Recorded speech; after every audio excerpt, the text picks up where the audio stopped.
My apartment building was built in 1924, and the elevator still has those heavy sliding metal grates you have to pull shut yourself.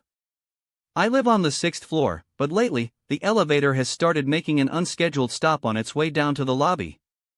It always happens after midnight. The elevator will shudder, groan, and slowly sink past the lobby floor, plunging into a damp, unlit shaft before grinding to a halt. When the heavy outer doors slide open on their own, there is usually nothing but a blank brick wall inches from the grate.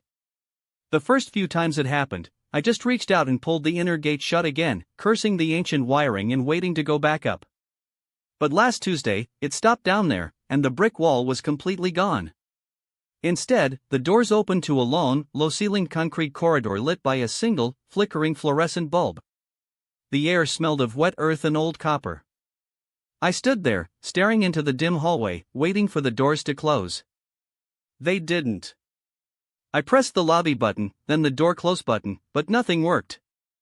Then, I heard the footsteps. They were slow, heavy, and wet, echoing from somewhere deep down the corridor. Every few seconds, there was a dragging sound, like some heavy sack being pulled across the concrete. I panicked and started hitting the buttons frantically. The footsteps got closer, and the flickering light at the end of the hall suddenly went out. In the pitch black, the dragging sound grew faster, transitioning into a wet, frantic scramble. Right before the elevator doors finally groaned and began to slide shut, I felt a cold, damp draft hit my face, smelling intensely of copper and rot. I moved out of that building the very next day. I thought I was safe in my brand new, modern high-rise apartment complex, but last night, I took the elevator down to the lobby after midnight. The elevator didn't stop at the lobby. It kept going down, deeper than the subterranean parking garage level, and when the doors slowly slid open to a blank, concrete wall, I heard a wet, familiar scraping sound from the other side of the bricks.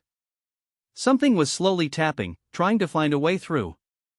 It followed me here, and now there are no stairs to escape this high-rise.